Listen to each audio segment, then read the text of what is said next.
This is a production of Cornell University. And it's my great pleasure this afternoon to have Louise Arbour at Cornell for the Bartles World Lecture. She's the 2008 Bartles World Affairs Fellow, and before we proceed, would like to first of all acknowledge the Bartels family, Hank and Nancy, who are both members of the class of 1948, and they established the Bartels World Affairs Fellowship in 1984. It's designed to educate students on the importance of global issues and to give them the opportunity to learn about careers in public service from prominent international figures. The Bartels World Affairs Fellows, who are hosted by the Einaudi Center, and at this point I'd also like to acknowledge the efforts that particularly Heike Mikkelsen and others at the Einaudi Center have made to organize this year's program. The fellows give one major public lecture and also spend time interacting with Cornell students and faculties while they're visiting.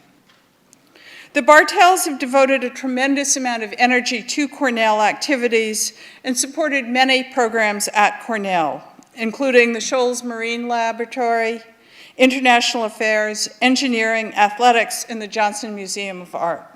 As you can see, they took interdisciplinary initiatives seriously. This year, the Bartels World Affairs Fellow, Louise Arbour, is an accomplished legal scholar, a respected jurist, and an internationally known champion for the advancement of human rights throughout the world. She's a native of Montreal, Quebec, and her interest and passion for the law has brought her all over the world. She started as an associate dean and professor of law. She became the chief prosecutor for the United Nations International Criminal Tribunals. She's committed her life and career to upholding the law and furthering the cause of human rights. She graduated from College Regina Assumpta in Montreal in 1967 and completed her law degree with distinction from the University of Montreal in 1970.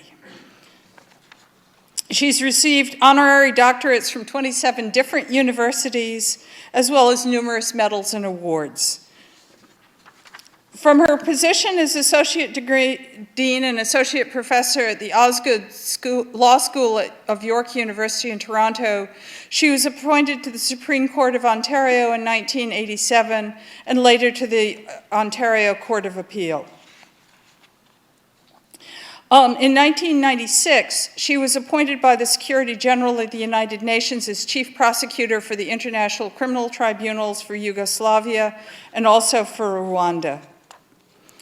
She then resigned and took up an appointment on the Supreme Court of Canada, where she served for 5 years. In 2004, she was appointed the High Commissioner for Human Rights by the Secretary General of the United Nations, and she succeeded Sergio Vieira de Mello, who was killed in the August 2003 bombing of the Canal Hotel in Baghdad. The title of today's lecture is Human Rights for All, Beyond Our Reach, reflecting on Franklin D. Roosevelt's 4 fundamental freedoms: freedom from fear, freedom from want, freedom of expression, and freedom of religion. She's going to explore whether these rights are within our reach. These are areas where I, as a person who spent a lot of my career working in Africa and various parts of Asia, as well as having lived in this country and worked in various urban areas, I think are fundamental questions that all of us need to be addressing. So please give a warm welcome to Louise Arbour, our 2008 World Bartels Fellow.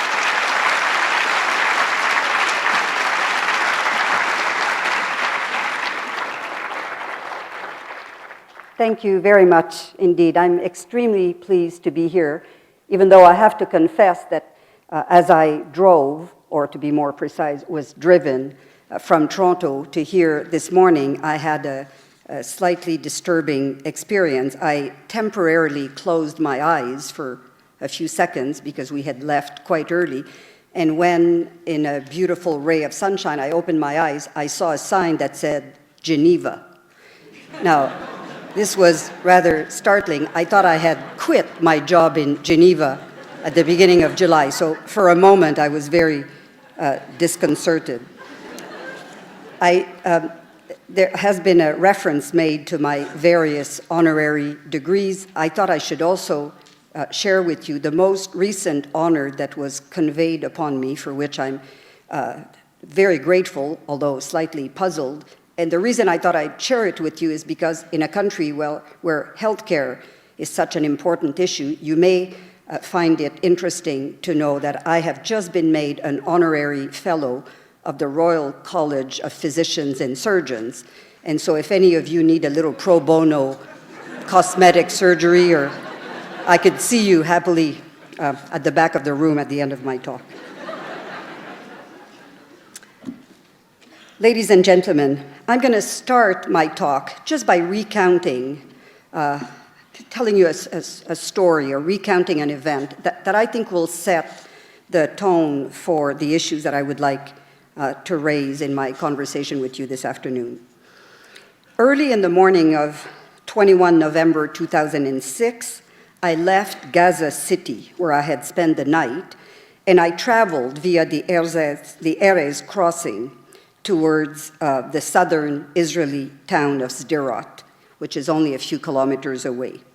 I had a scheduled meeting with the mayor of Sderot, with whom I had hoped to discuss the situation in this small town, which found itself under regular Qassam rocket fire from the Gaza Strip. Shortly before arriving at the mayor's office, our small UN convoy had to pull over to the side of the road as sirens announced yet another attack. The rockets fell on a nearby poultry processing plant, killing a factory worker. When we then proceeded and arrived at the mayor's office, I asked him whether we could travel together to the site of the attack so that I could see firsthand and get a sense of the trauma that had been inflicted on the population of Sderot. The Israeli ambassador to Geneva, Mr. Lebanon, was traveling with me in my UN armored vehicle. When we arrived at the scene, there was considerable commotion. All the employees of the plant were outside, clearly very shocked and very agitated as they waited for some emergency vehicles to arrive. We arrived in 2 or 3 UN vehicles, and the mayor also came with his own entourage. Now, I heard subsequently that people were upset because our vehicles were in the way of the movement of the emergency vehicles, and this may explain in part what happened subsequently. Obviously, this part of our trip was improvised, and the UN security people were very alert, as they don't like improvised movements, and we were now operating in a very crowded, very agitated environment. The mayor spoke to a group of people, and through an interpreter, I also said a few words. Someone said something to me that my interpreter decided not to translate, so I assume it was not particularly friendly or flattering. Then I was asked very quickly by my security officers to get back into the car as we had to leave. Just as I got into the armored SUV with Ambassador Lebanon, someone threw a rock at the side door of our vehicle. I was very startled, and I did realize that tempers were flaring in the midst of a lot of commotion and confusion. Now, I have to say, I'm not sure that the anger was directed at me personally. In fact, I'm not sure that anyone there really knew who from the UN was visiting. As I said, this was not a planned, pre-announced visit. But in any event, the antagonism towards the United Nations was loud and clear, as was the sense that the government of Israel was not doing enough to stop these rocket attacks. I went from there to visit a daycare center, and I heard parents express their daily fears for the safety of their children. Now, the day before, I had been in Beit Hanun in Gaza, where Israeli army shelling had killed some 19 civilians, most from the same family, a few weeks earlier. I also spoke there to mothers who feared for the safety of their children and who had angry words for their leaders and for the United Nations, whom they felt was totally failing to protect them. Indeed, I was struck by the bitter sense of abandonment expressed both by Israeli and Palestinian civilians towards the world at large. And if the people of Israel and of the occupied Palestinian territory, who live in the midst of one of the world's most mediatized conflict, feel abandoned, what about the family of the man who disappeared in Bardia, Nepal, at the height of the conflict between the then Royal Nepalese Army and the CPN Maoist? Or what about the women and children in the lawless Karamoja region of Uganda, or the rape victims in the Democratic Republic of Congo? Is there any reason to think that they feel any differently? As was the case in all the field missions that I conducted when I was the United Nations High Commissioner, including missions to Bardia, to Karamoja, and to Goma in the DRC, I was always pursuing a variety of objectives, and I was pursuing a variety of objectives while conducting my visit to Israel and to the occupied Palestinian territory. Obviously, I wanted to familiarize myself with the complex human rights situation on the ground, particularly by contacting victims, victims groups, civil society advocates, and human rights defenders. I also wished to strengthen engagement with both the government of Israel and with the Palestinian Authority in order to enhance human rights protection, and I wanted to raise the profile of human rights issues in an environment unfortunately dominated by political rather than by legal considerations. I came out of that mission wondering again whether the international human rights agenda could deliver on the promise that we made 60 years ago, not only that we would never again stand in silence in the face of massive slaughter, but that we would strive to ensure protection for all human rights, for all people. And this is the reflection that I would like to pursue with you today. On December 10th of this year, we will be celebrating the 60th anniversary of the Universal Declaration of Human Rights, which has been branded, correctly in my view, as probably one of the most important secular documents in modern history. The day before, on December 9th, we will have just marked the 60th anniversary of the Genocide Convention. Having just completed a few months ago my 4-year term as UN High Commissioner for Human Rights, I do feel compelled to reflect broadly on the question that was inevitably on my mind on a daily basis in Geneva, and particularly in the course of my field missions, as to whether or not we have secured the rights and solidified the web of protection contained in the Universal Declaration. I think it would be unduly ambitious to attempt to review comprehensively the impact of the Universal Declaration worldwide. Many national constitutions, bills of rights, charters of rights and freedoms are directly inspired by the Universal Declaration.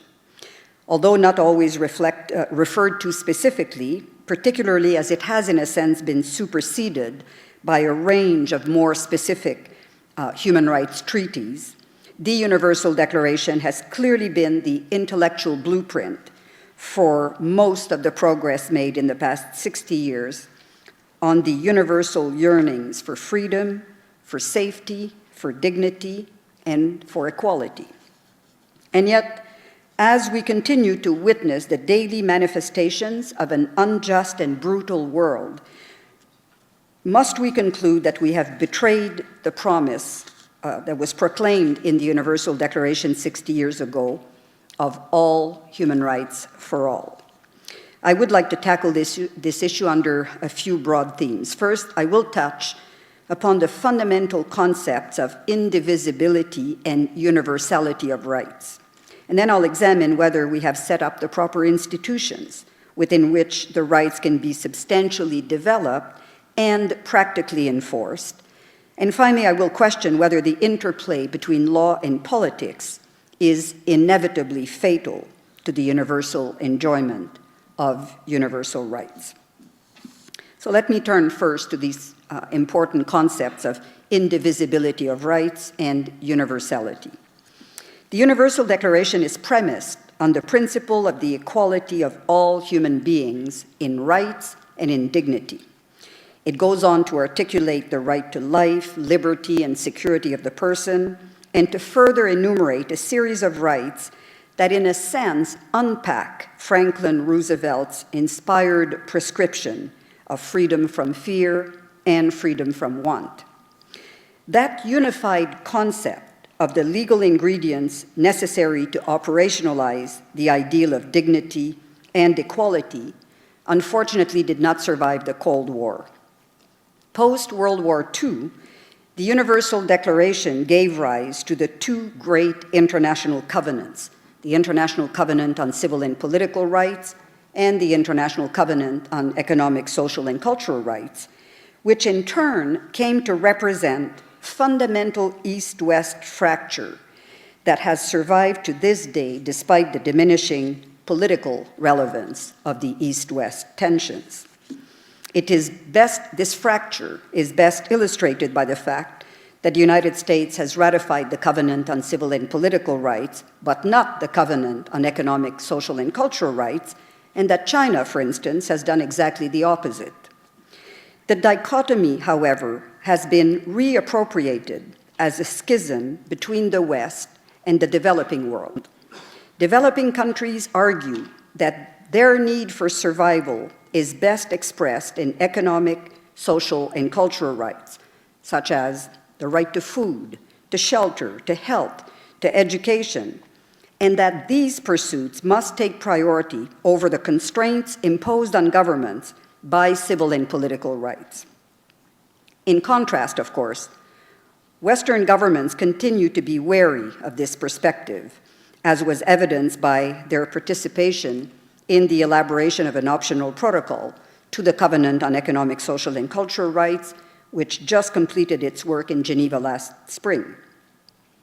The Western democracies prefer to view economic, social, and cultural rights as political aspirations rather than as enforceable rights, fearing that as enforceable rights, they would either hamper free market practices or impose overly cumbersome financial obligations on states, or both. Thus, economic, social, and cultural rights are justiciable in any sense of that word in very few countries, and even fewer Western-style democracies. And I could think, as the few who do enforce these rights in court, South Africa, France, Finland, India, Syria, Romania, Argentina, and Colombia. Western countries continue to promote those civil and political rights that their political traditions view as the hallmark of democracies, forgetting, it seems, that these rights evolved over time and foolishly attempting to impose prematurely the finished product on countries unprepared to embrace them. The best example of that, in my view, is the promotion of elections, which often serves nothing other than to reduce democracy to electoral politics, or worse, to entrench and legitimize totally unsuitable leaders with no parallel institutions, such as courts or the media, to keep them in check. This situation fosters a climate of suspicion and easy assumptions of lack of good faith by both sides of this debate. Western diplomats engaged in human rights work question the bona fides of developing countries under authoritarian regimes with abysmal records on political and civil rights, but who purport to champion economic and social rights. In contrast, the NAM, the Non-Aligned Movement, the so-called Group of 77, and virtually all other spokesmen for a broadly defined developing world, even when the group contains, as the Non-Aligned Movement does, many healthy democracies, all these groups are very quick to express their suspicion about a hidden agenda in the Western promotion of human rights. In the most strident cases, they denounce Western human rights advocacy as neo-colonialism, cultural imperialism, self-serving imposition of rules designed to protect Western economic interests. In a more subtle way, they also question the bona fides of the Western position, which is so reluctant to embrace social and economic rights and so tolerant of the grossest economic and social disparities, both within their own countries and between themselves and the rest of the world. In short, the fracture of the concept of indivisibility of rights, shortly after the enactment of the Universal Declaration of Human Rights, has taken political dimensions that render the advancement of all rights more difficult. In my view, the breakthrough has to come from the West, and that is so for several reasons. First, there is no rational basis for the reluctance to articulate a legal framework of protection for economic, social, and cultural rights, and Western countries should ratify as early as possible the new optional protocol to the Covenant on Economic, Social, and Cultural Rights. Second, Western human rights advocacy would be greatly enhanced by broadening its scope beyond what is seen as the narrow protection of democracy. Particularly in recent years, American promotion of democracy is easily equated with the promotion of regime change, which rapidly transforms a human rights discourse into the promotion of political interests and the alleged improper interference in the political affairs of others. And finally, Western democracies need to address their own human rights shortcomings head-on. And these shortcomings are clearly in the areas of discrimination and inequities, which can no longer be addressed solely by political and civil rights guarantees. A major step towards the restoration of the fundamental concept of indivisibility of rights would go a long way in ensuring their universal application. The principle of universality itself is now directly under attack.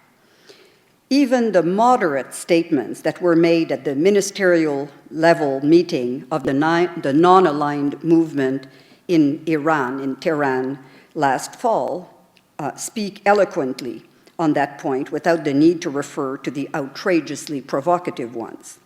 The topic of that meeting of the non-aligned movement was human rights and cultural diversity, and the agenda was hardly friendly to the dogma that fundamental human rights represent universal values and are indeed the common heritage of mankind. I'm not persuaded that the attack on the very concept of universality of rights is always pursued in good faith, as it is often expressed most vocally by those who seem to champion no rights, or at least an erosion of the many rights that they believe challenge the foundations of their power. On the other hand, it is not useful either to dismiss without pause the claims that, as presently conceived, some rights are incompatible with religious or cultural precepts that in many societies trump the advancement of individual freedoms. The idea of universal fundamental rights is not adverse to cultural specificity. Quite the contrary.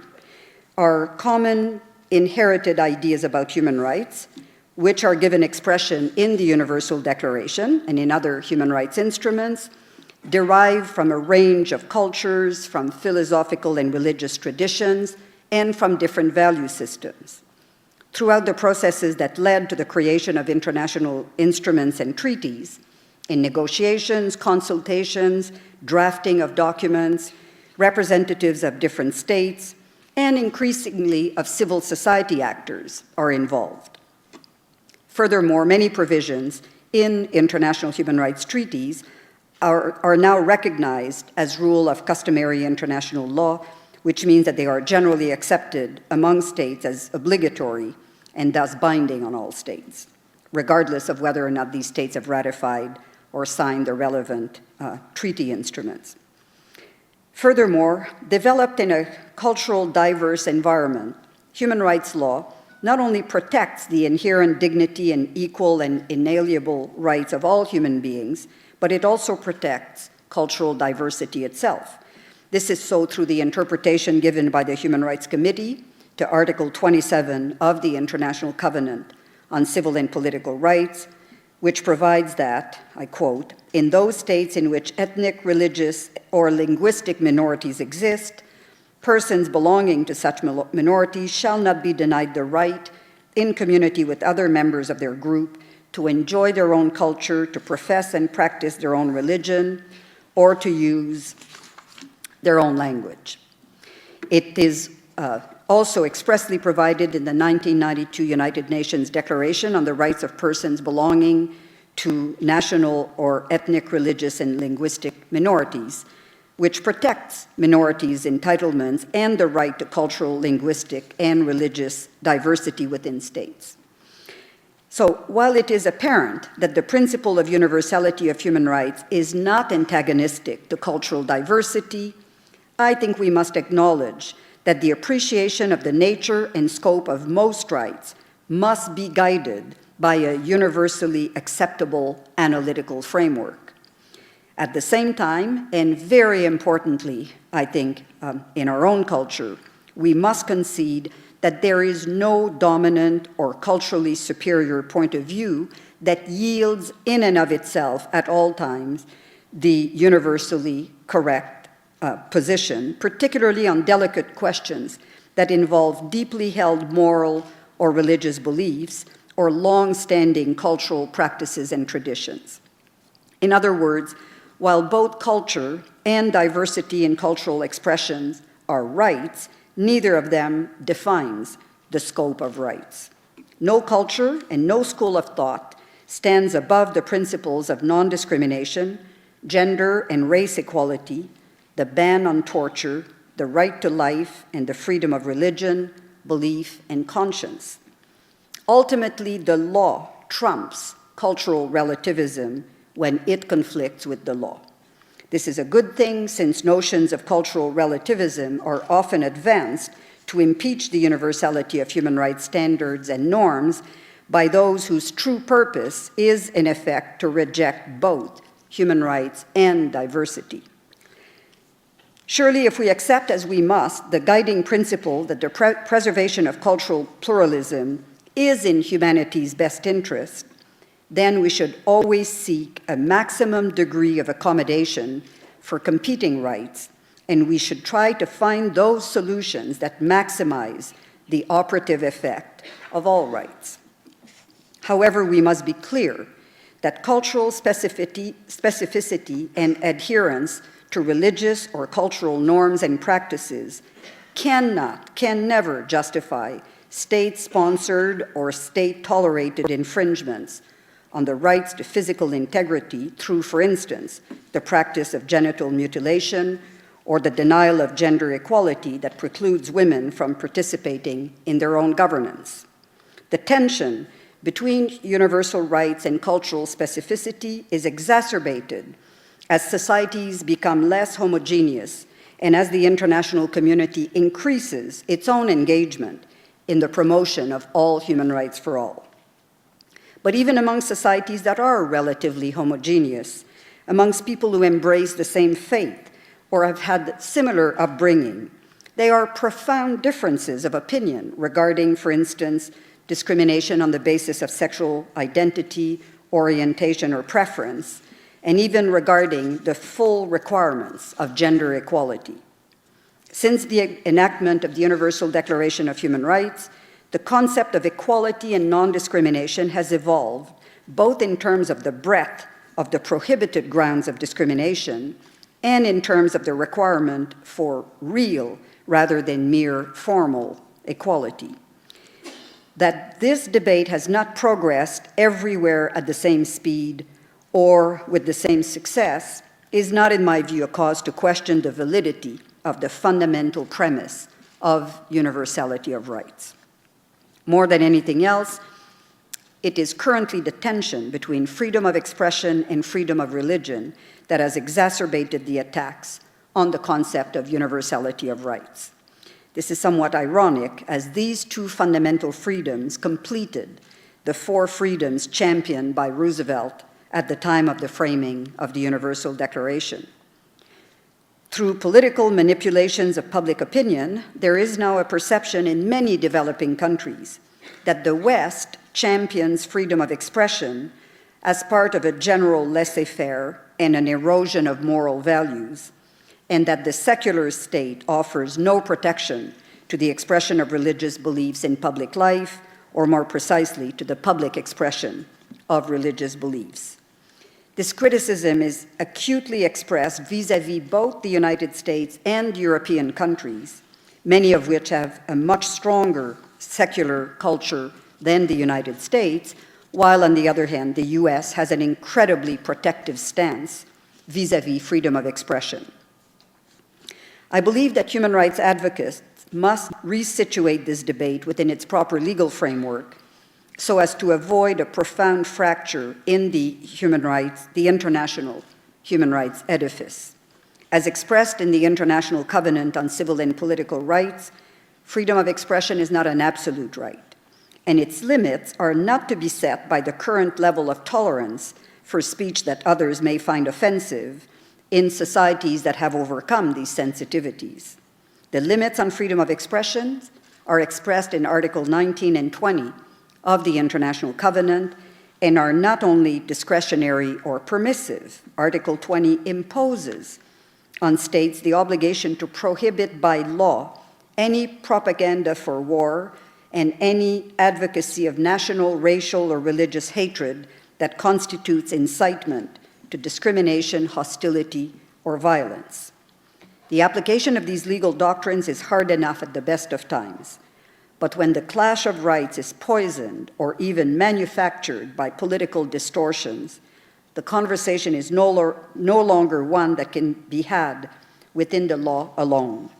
And I will return briefly to this point in my closing remarks. Let me now turn briefly to the question of whether we have the right institutions to advance universal human rights.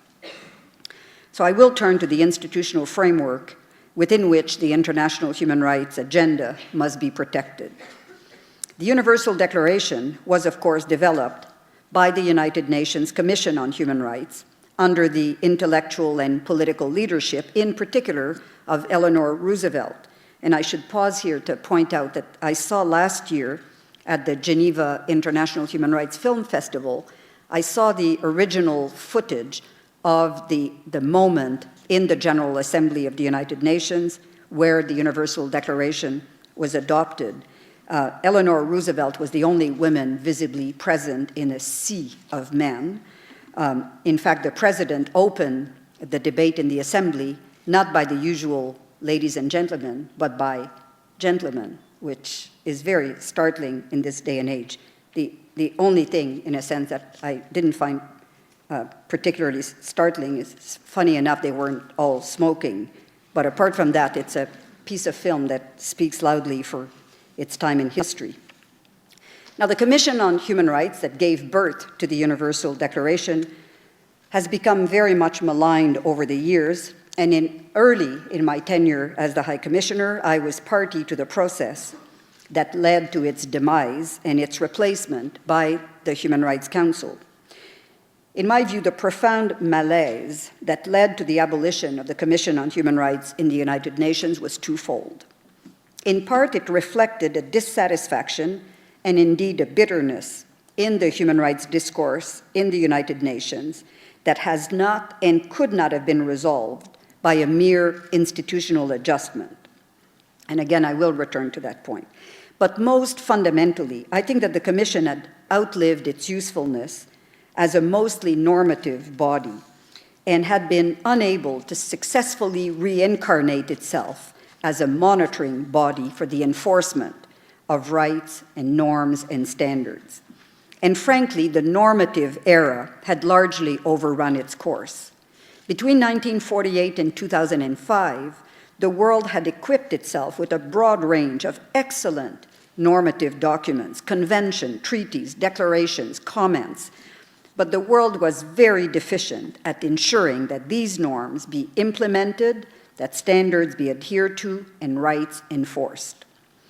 The efforts made by the Commission on Human Rights to transform itself into an implementation forum were not only unsuccessful, but they actually destroyed the effectiveness of the Commission, even as a normative body.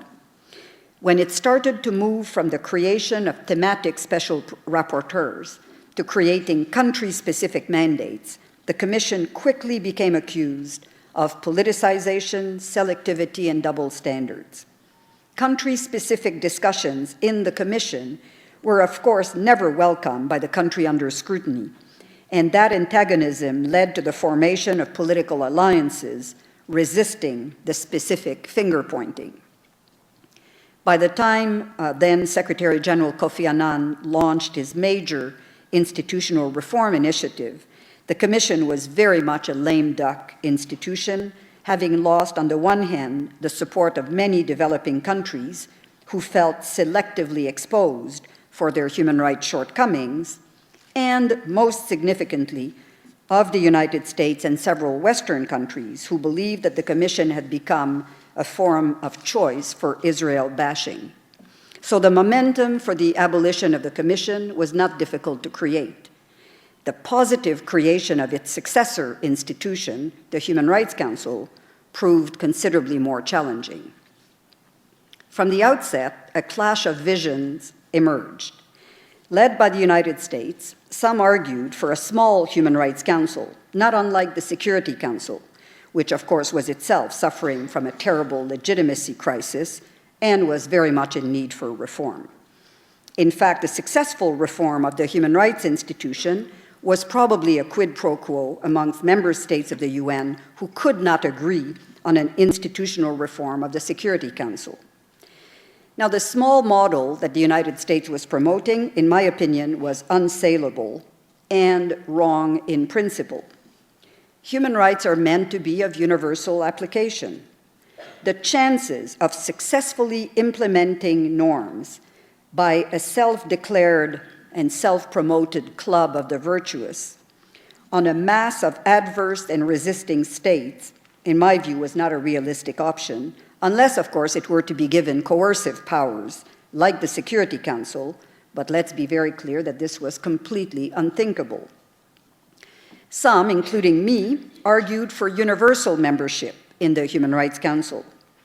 Since all member states of the UN have the status of observer in any event, it was only a question of voting rights. And since the votes tended to be always representing regional consensus, it didn't seem to matter to me all that much who actually voted.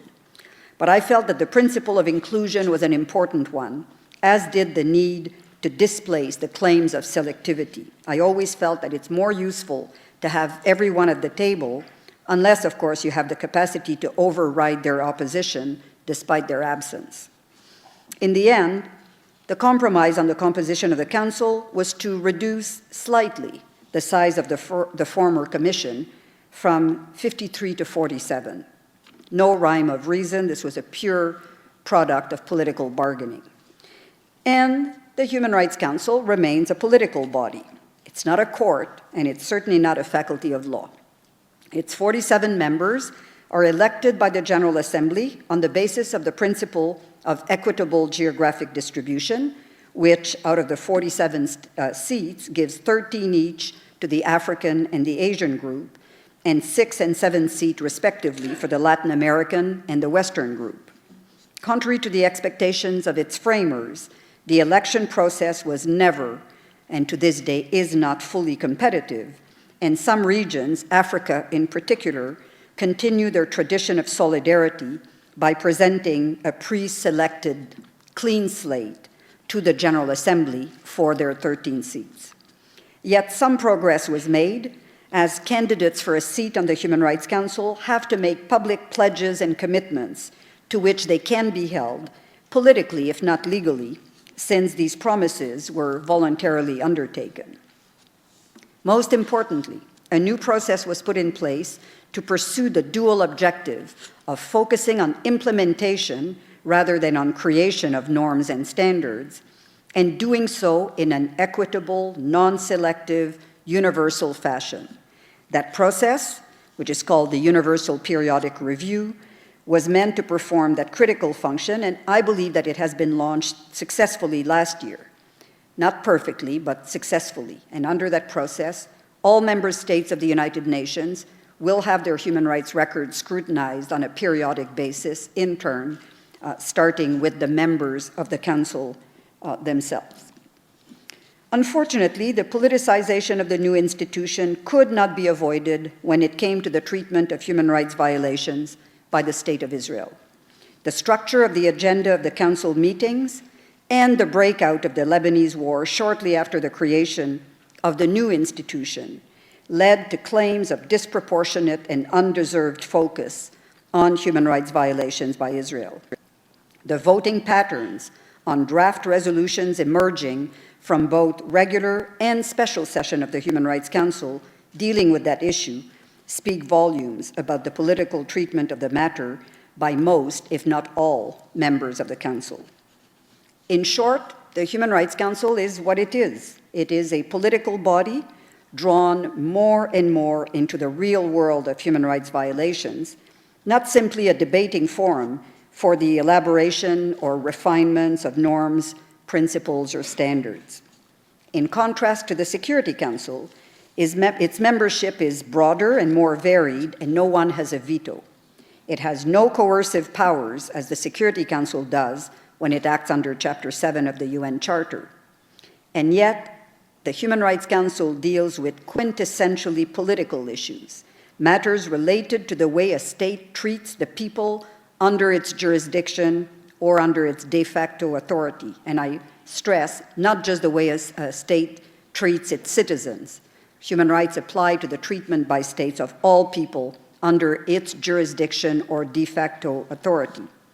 This is therefore a body of law that invites political posturing, particularly since the best defense against allegations of human rights violations is avoidance, obfuscation, and criticism of everybody else, including the system. And even more so when talk is cheap, because there are no binding outcomes to the deliberations of the Human Rights Council. Now, if we were really serious about implementation of human rights norms and standards on the international scene, I believe that we would have to be looking beyond the existing tripartite system, that is, the treaty body system, that these are the organs that oversee compliance with treaty obligations, the Human Rights Council, which I've described, a very political institution, and the Office of the High Commissioner for Human Rights, a UN Secretariat body operating under the supervision of the Secretary General and of the General Assembly. The obvious missing part, the part that has given teeth to both European and Latin American human rights protection systems, is, of course, a human rights court. But there is no sign of movement in that direction at this stage, even in the boldest thinking about UN reform. And before this could be envisaged, I suggest that we would need a political climate considerably less confrontational on human rights issues, and we would need the leadership of those, like the United States, who would most likely be now amongst the most resistant to this idea. Now, as I conclude, let me turn back very briefly to the political climate. The climate that permeates the deliberations of the Human Rights Council reflects its political nature, which means that interests trump principles, and it reflects many ideological battles that rage within and between countries. I've already pointed out the fracture between freedom from fear and freedom from want. I've also alluded to the efforts that have been made in the last few years by many who are not particularly friendly to the cause of all human rights for all, to pit against each other the other two freedoms envisaged by Roosevelt, purporting, I suggest, to use a clash between freedom of expression and freedom of religion as a proxy for the so-called clashes of civilizations that are themselves nothing more than a repackaging of the North-South divide. Our chance for reform, for change, and progress are essentially dependent on the happy coincidence of people, ideas, and institutions. When the Human Rights Council was created in 2006, the General Assembly decided that its status would be reviewed in 5 years' time for the purpose of determining whether it should become a principal organ of the United Nations, on par with the General Assembly, the Security Council, and the International Court of Justice, or whether it should remain what it is today, which is a subsidiary body of the General Assembly. Now, such a change in the status of the Human Rights Council would, of course, require an amendment to the UN Charter, which I suggest is very unlikely to happen unless it piggybacks an amendment for the purpose of reforming the Security Council. But the mandated review of the status of the Human Rights Council by the General Assembly, which will take place in 2011, will be another opportunity for a broader human rights debate at the UN, a debate in which one has to hope to see the United States occupy a leading position of principle while being attentive to the uncomfortable, discordant discourse of a plurality of states that cannot be silenced or suppressed and that should not be ignored. There is probably no more challenging political issue for the international community than to seriously enhance the protection of all human rights for all. But there's also no issue that could have a greater impact, not only on the lives of everyone, but, as is the essence of human rights, first on the lives of those who need it the most.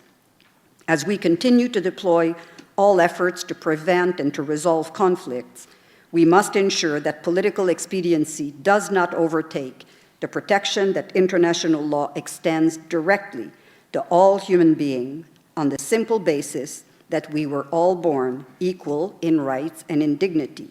And that, I believe, as I'm sure you do, deserves our unconditional commitment. Thank you very much.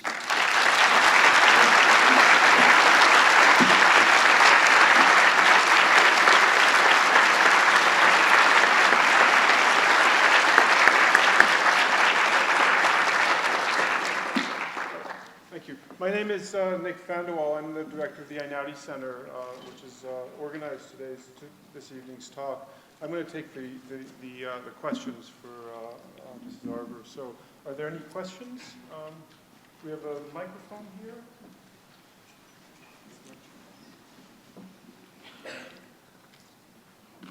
You want to? I guess. Is there just one mic? So I guess we can ask people to line up or no more? Like move to,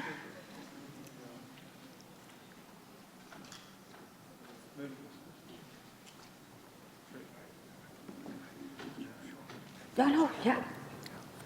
Thank you very much for coming.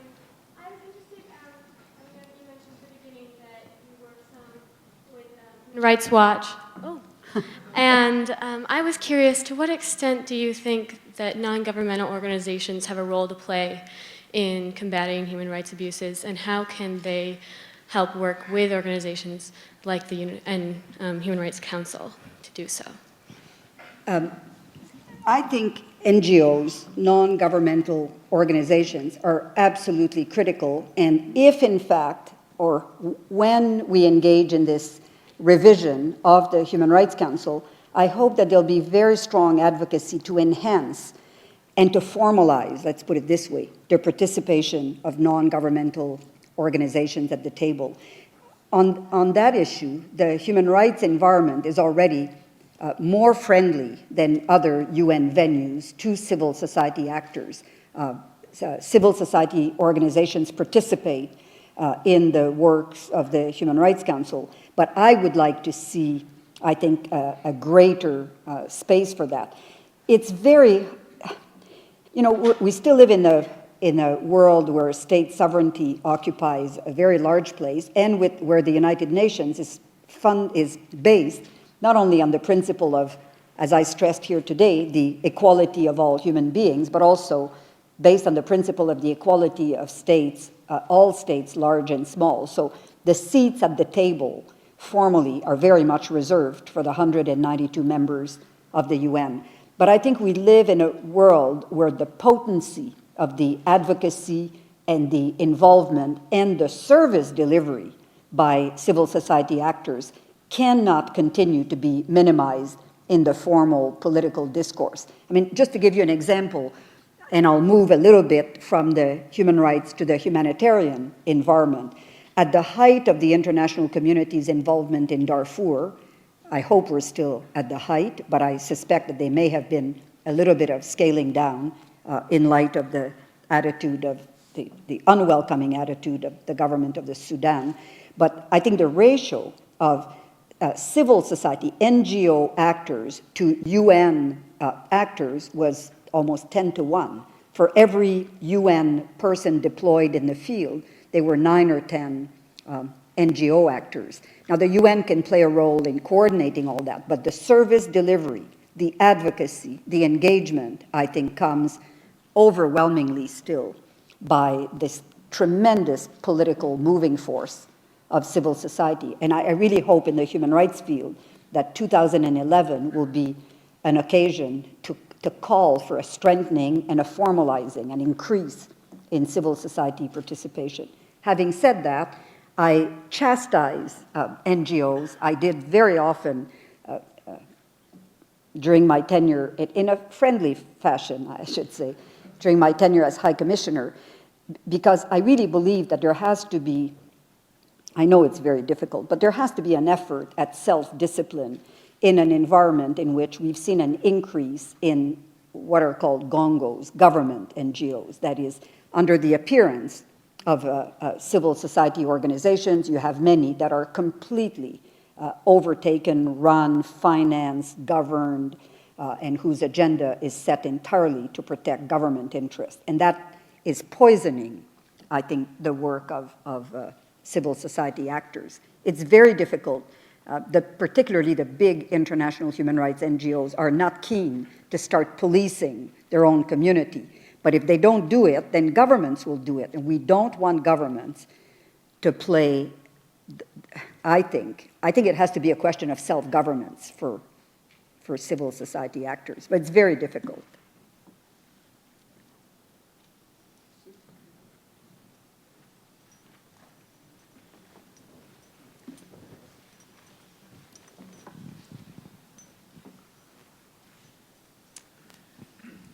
Thank you very much for coming and for a very inspiring talk.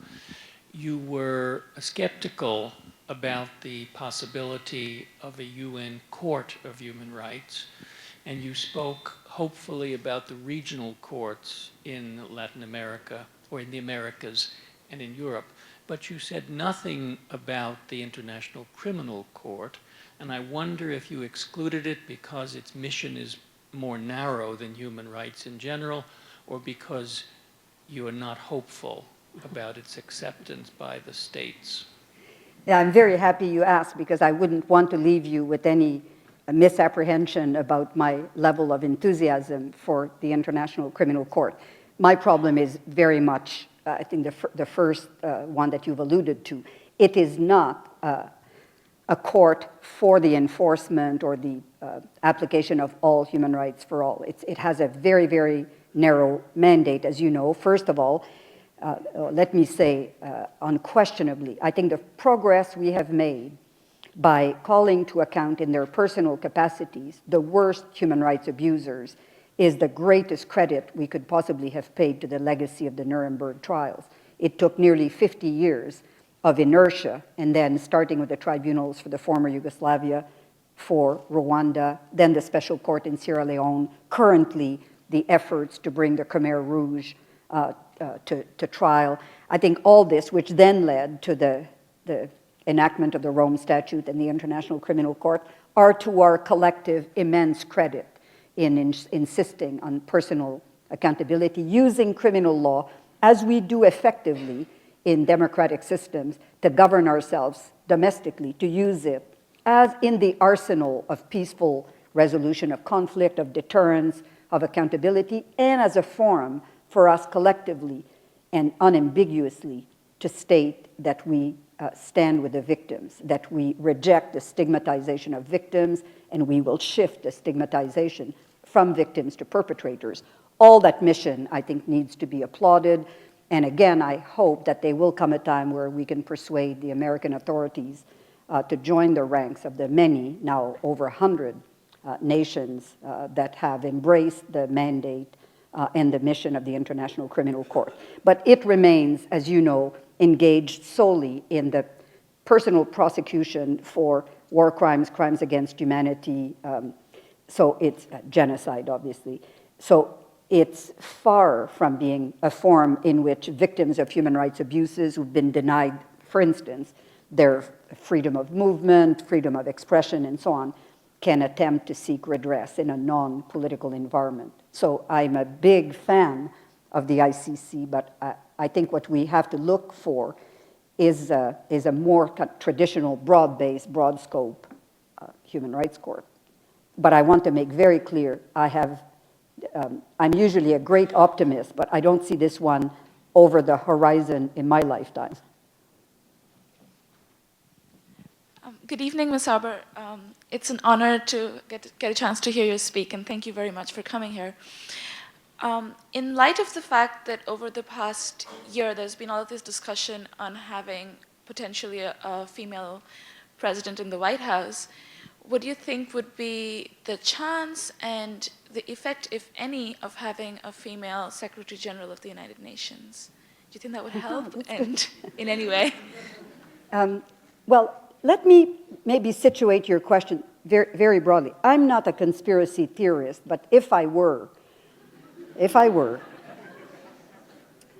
I mean, the level of gender discrimination and inequalities worldwide on the basis of gender is so universal, to varying degrees, but it is so universal that one would be tempted to think that there's a kind of sinister hand at play that penetrates across cultures, across political systems, across prosperities and nations, in keeping women away from their full place in their own governance, in the governance of their countries, in the fulfillment of their aspirations and rights. So I think we have to be very conscious of that. If there's one thing that is startling, we always say there's no hierarchy of rights, and I believe it's true. And when I say that, it's not in any way to diminish the plight of persons with disabilities, of persons who are either targeted for discriminatory practices,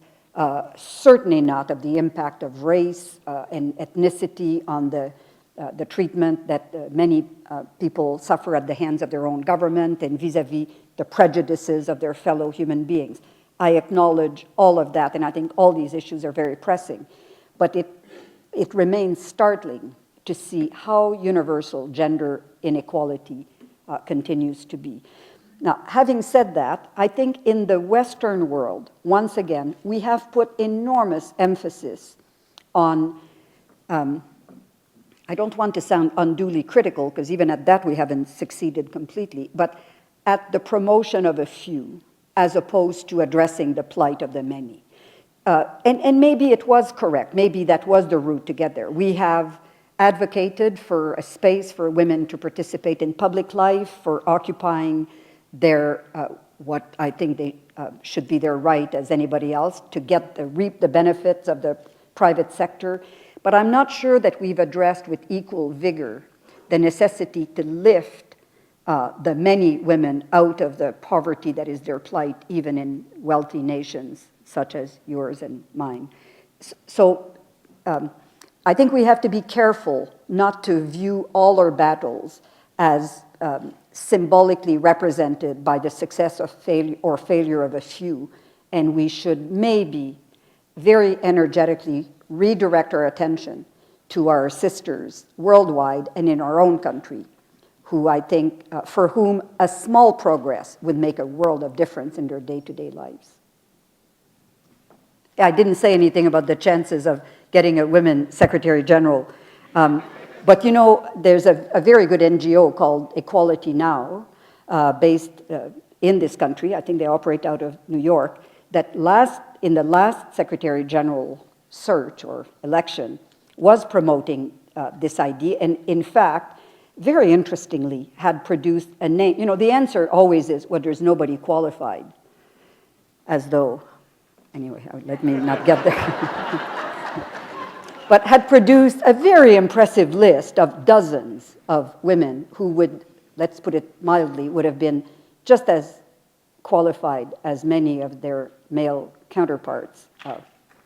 I think, then, and one has to hope in the future.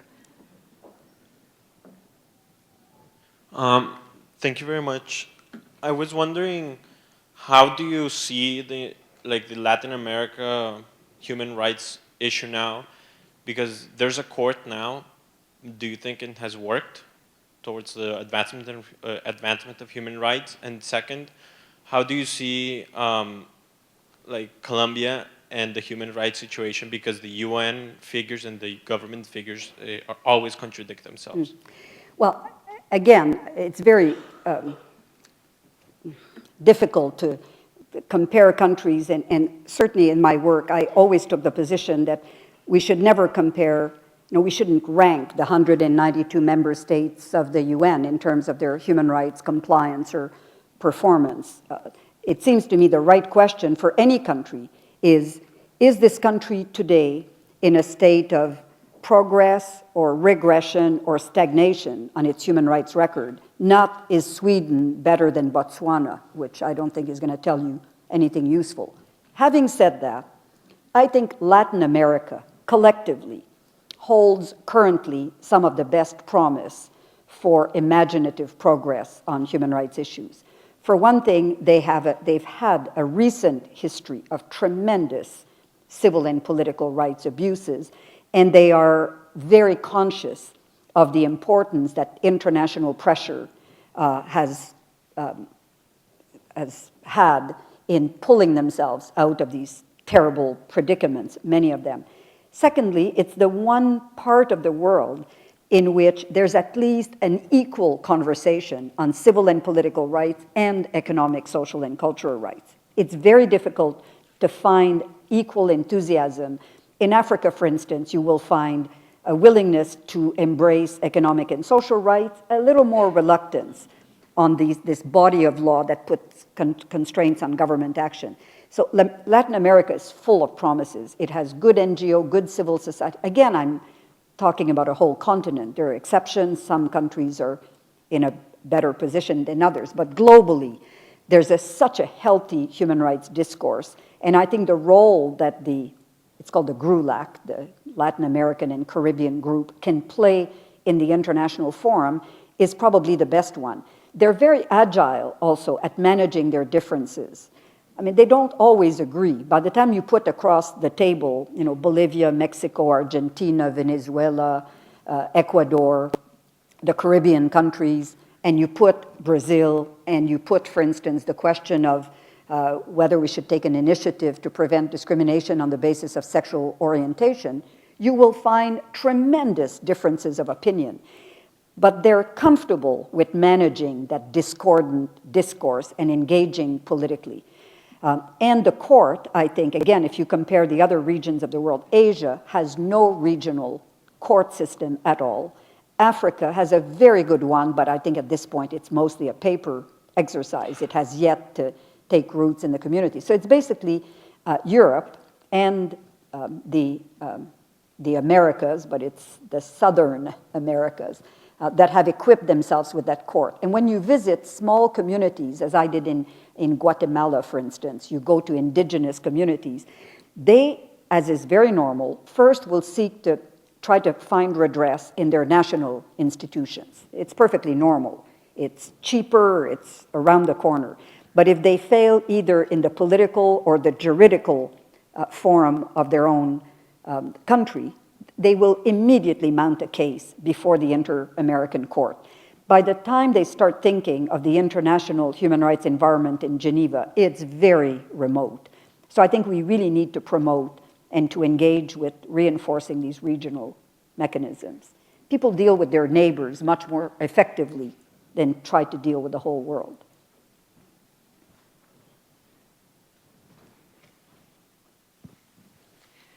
Thanks so much for your explanation of how the universality of human rights is compatible with cultural diversity. I have a question related to that. I was recently talking to a human rights activist from Burma who was explaining to me that the word that's usually translated as rights in Burmese really means permission. It's permission that someone gives you. It's not an inborn universal right. And so she and her colleagues were really running into difficulties with whether to use the English term human rights, whether to use this existing term in their own language, or whether to try to come up with a new term. And I wonder how common this problem is, and if so, what other groups have done about that. This is very interesting. I'll just make two observations. The first one is I believe tremendously in language as a political vehicle.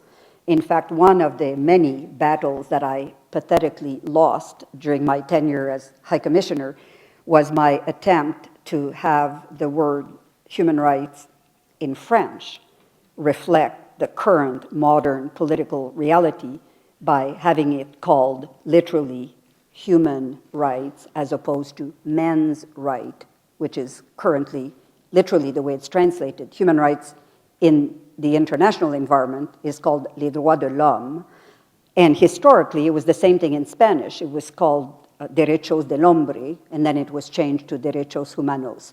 The French have mounted a terrible resistance to this idea on the basis, essentially, that they've invented human rights, and it's going to stay exactly the way they said it, and we all know that everything men have, women can have too, kind of theory. Certainly in my own country, or French is my first language, we have always believed in the importance of language as a political vehicle. And when I now go back home and I inadvertently refer to les droits de l'homme, I risk being stoned to death by people who think I've regressed 20 years in my incorrect use of language. I say that to say I think it's really critical to develop, to invent a language. I also believe that we must feminize titles and so on to reflect, if not the current reality, at least our aspirations for what it should be. If I had to give any advice, I would say just invent a terminology, but don't yield to the limitations contained in a language that reflects the existing structures of power. Having said that, it's not surprising, it's revealing of how far one has to go in claiming an environment for essential fundamental rights when it's the language itself reflects, I think, a history of state dominance. And I didn't know that, but I'm not surprised, and I think it would be really great to encourage the use of more appropriate language.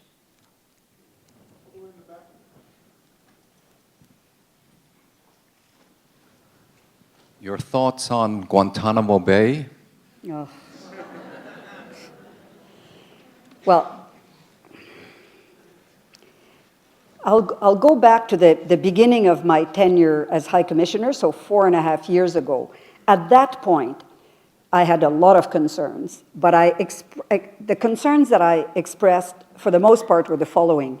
What I found unconscionable about the existence of Guantanamo Bay was the deliberate attempt by one branch of governance in the United States to completely dismiss the role of another important branch of governance, which was the courts. So to create an environment in which essentially the executive could shield itself from the scrutiny of what, in my view, is its partner branch in the governance of the country, which is judicial review.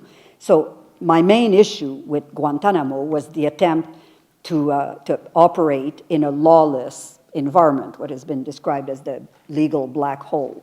Now, this was, I think, in the last 4 years, remedied by the courts reoccupying, asserting their jurisdiction.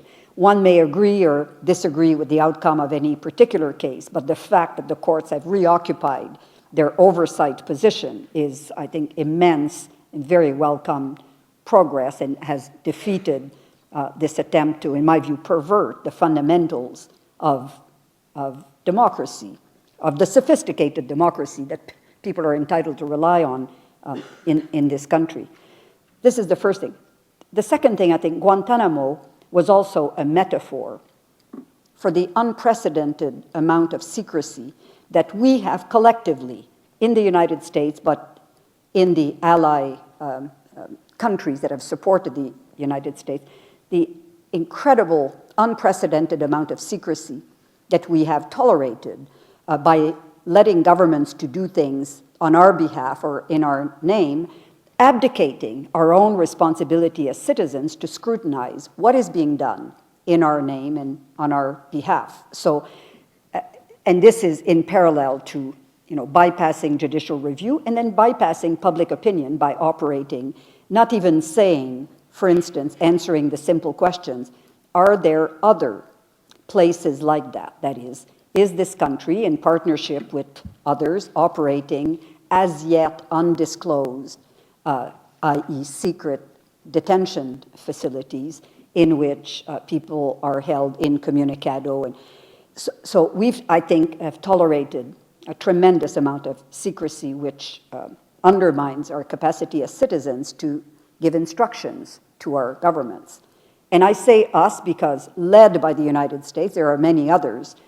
In fact, as we speak, there is in Canada a report that has been released, I think this afternoon, examining, it's the continued examination of the role that Canada may have played in not extending its protection to its own citizens who alleged to have been detained in these undisclosed facilities, I think.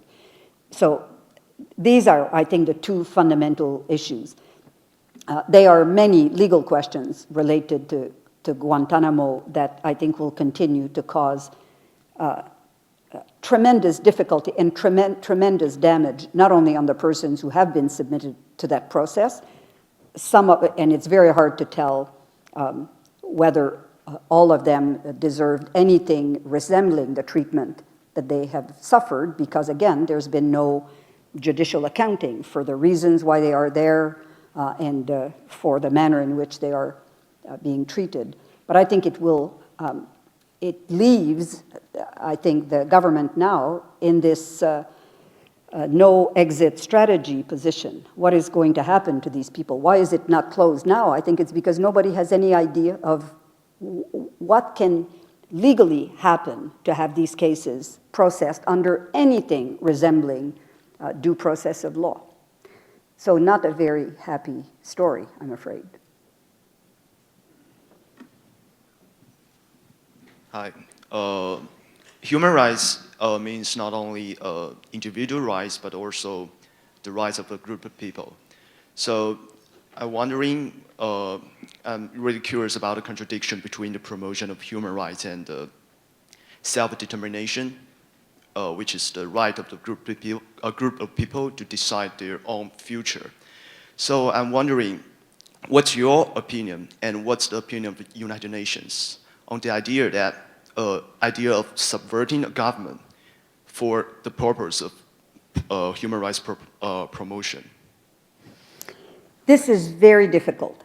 The question of self-determination, first of all, it is a fundamental human rights. The rights, it goes a little bit to what I've mentioned before, that there's the right to one's culture, one's language, the right to associate with others is a fundamental human rights. It's part of who we are as social animals. And the right to self-determination is also a fundamental right of people. The danger, though, is that the right to self-determination does not automatically translate into an entitlement to territorial sovereignty over, it's not a geographic concept, let's put it this way. So the right to self-determination can be, in law, entirely satisfied within the context of a state where this group is a minority, for instance, as long as it is treated adequately and its status as a minority is fully protected. Now, when you do human rights work, certainly in all the work I did, the one discourse or dialogue that is virtually impossible to engage in, certainly as an international civil servant with any country, is anything that threatens the territorial integrity of a state. I've had excellent discussions with Russia, with China, with Morocco, but the one areas that are the least comfortable to engage in are Chechnya, Tibet, the Western Sahara, anything that goes at the heart of what the state perceives to be its territorial integrity is hands-off for the advancement of human rights. But as I said, it's really important to stress that the right to self-determination doesn't mean you have the right to have your own country.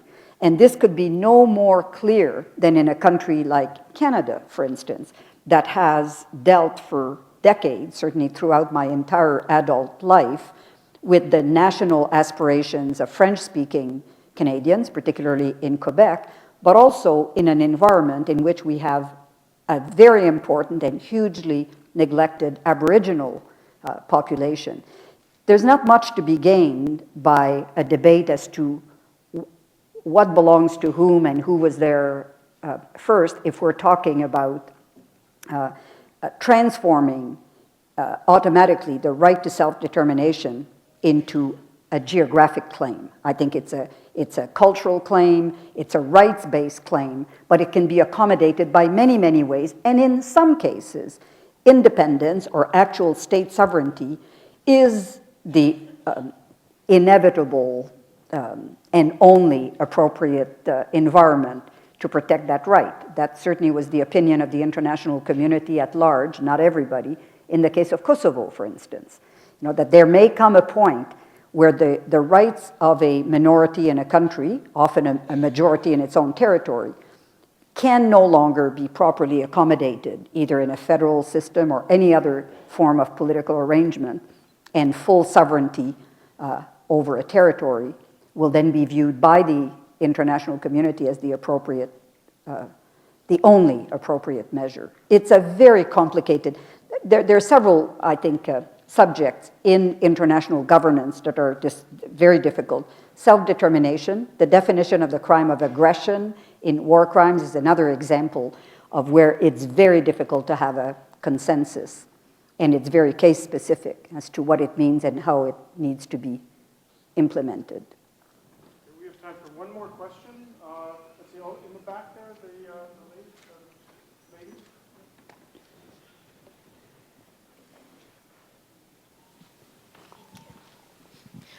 Thank you so much. Well, thank you so much for your inspiring speech. You speak of this clash between human rights, which intrinsically embody the freedom of religion, and the freedom of religion itself.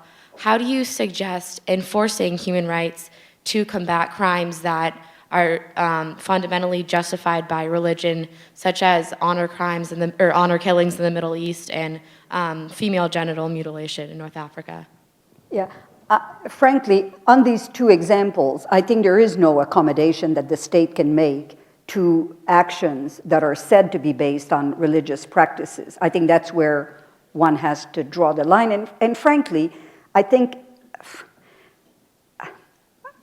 there's probably a general acceptance of the idea.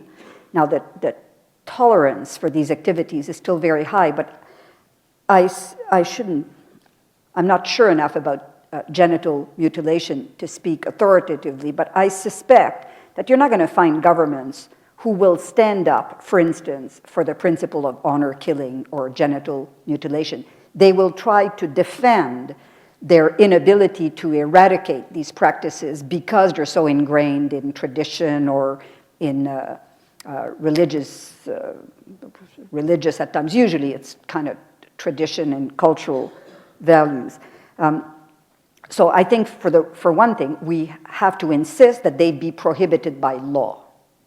The legal protection is absolutely fundamental. There has to be first a legal framework. Even if it's not applied, we have to advocate for a legal framework of protection. And then I think we have to advocate with governments that the laws have to be enforced. And the best way to do that, in my opinion, is to empower national groups to work, for instance, with women. It's very difficult to do that from the outside without looking as cultural imperialist or neo-colonial visionaries. But I think to accompany and show our solidarity and support those inside the system who are fighting these practices is absolutely critical. But I think we should have no ambivalence in saying that the fundamental principle of the right to physical integrity is not the subject of negotiation on the basis of cultural or traditional practices.